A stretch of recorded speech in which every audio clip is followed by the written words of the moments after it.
England ఓపెనర్లే భారీ partnership ఇచ్చారు. 30 ఓవర్లకు 192 పరుగులు ఓపెనింగ్ పార్ట్నర్షిప్.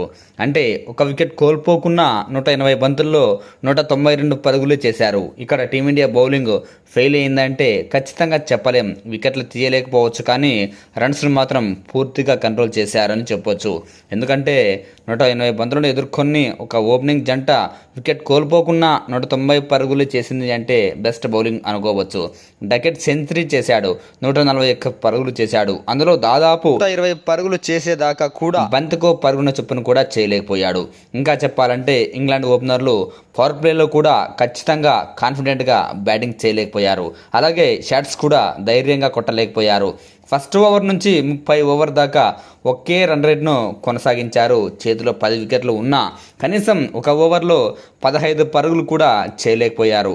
ఆ తర్వాత కూడా ఇంగ్లాండ్ బ్యాట్స్మెన్లు మరీ అంతలా ఏమీ రెచ్చిపోలేదు. దాదాపు 47 ఓవర్లకు ఇంగ్లాండ్ చేసింది 324 పరుగులే. అప్పటికే 3 వికెట్లు మాత్రమే కోల్పోయింది. అయినప్పటికీ మ్యాచ్ ఇంకా ఇద్దరికి సమానంగానే గెలిచే అవకాశం ఉంది. కాకపోతే టీమిండియా మ్యాచ్ చేజార్చుకుంది. చివరి 3 ఓవర్లు మాత్రమే. 3 ఓవర్లకే దాదాపు 60 పరుగులు వచ్చాయి. అంటే ఓవర్కు 20 పరుగులు వచ్చాయన్నమాట. బ్రార్ 23 పరుగులు సమర్పించుకుంటే ప్రసిద్ధ కృష్ణ కూడా అంతే. ఇక చివరి ఓవర్ వేసిన ప్రిన్స్ యాదవ్ 16 పరుగులు సమర్పించుకున్నాడు. దీంతో ఇంగ్లాండ్ 50 ఓవర్లలో 3 వికెట్లు కోల్పోయి 387 పరుగుల భారీ స్కోర్ సాధించింది. చివర్లో బట్లర్ విశ్వరూపం చూపించాడు. 300 పైగా స్ట్రైక్ రేట్తో 13 బంతుల్లోనే 41 పరుగులు చేశాడు. 3 ఫోర్లు 4 సిక్సర్లతో. ఇక ఇండియా బ్యాటింగ్ భారీ స్కోరు. టార్గెట్ ఇంకా ఒత్తిడైతే కావాల్సినంత ఉంటుంది, కొండంత టార్గెట్. టీమిండియా ఉన్న ఫామ్కు 300 స్కోర్ చేస్తే చాలు అనుకుని ఉంటారు. కానీ టీమిండియా చేజింగ్ను కాస్త స్లోగా స్టార్ట్ చేసింది. మొదట్లో పరుగులు కాస్త స్లోగా వచ్చాయి. ఫామ్లో ఉన్న గిల్ కూడా ఈ మ్యాచ్లో స్లోగానే బ్యాటింగ్ చేశాడు. 390 పరుగులు చేజింగ్ చేసే క్రమంలో టీమిండియా మొదట 10 ఓవర్లలో స్కోర్ చేసింది 49 పరుగులే. దీంతో భారీ ఓటమి తప్పదనుకున్నారు. కానీ అప్పటి నుంచే కౌంటర్ అటాక్ మొదలైంది. 11 ఓవర్లోనే 6-4 వచ్చింది.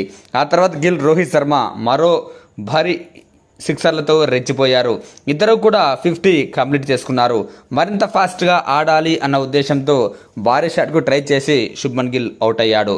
ఇక రోహిత్ శర్మకు మరో సీనియర్ బ్యాట్స్మెన్ విరాట్ కోహ్లీ జత కలిశాడు. వీళ్ళిద్దరూ మరింతగా రెచ్చిపోయారు. 29వ ఓవర్లో టంగ్ బౌలింగ్లో 2 భారీ సిక్సర్లతో 92 పరుగులతో నిలిచాడు. ఆ తర్వాత 97 పరుగుల వద్ద కూడా మరో భారీ సిక్సర్కు ట్రై చేశాడు. కానీ బంతి కాస్త బౌండరీ లైన్కు లోపల పడడంతో సెంచరీ చేశాడు. 4 వెళ్ళింది.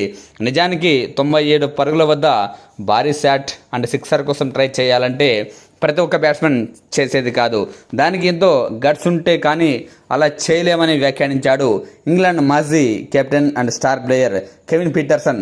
నిజంగా ఈ మ్యాచ్లో టీమిండియా గెలిచుంటే ఇంకా బాగుండేదని కోహ్లీ అండ్ రోహిత్ శర్మ బ్యాటింగ్ చూశాక వాళ్ళిద్దరూ క్రీజ్లో ఉన్నంతసేపు ఇండియా కంటే ఇంగ్లాండ్కే మ్యాచ్ గెలిచే అవకాశాలు ఎక్కువగా ఉన్నాయన్నాడు. దురదృష్టవశాత్తు చివరిలో టీమిండియా వరుసగా వికెట్ కోల్పోవడంతోనే ఆ జట్టు ఓడిపోయిందని, లేదంటే ఈ మ్యాచ్లో ఇంగ్లాండ్కు గట్టి షాక్ తగిలేదని వ్యాఖ్యానించాడు.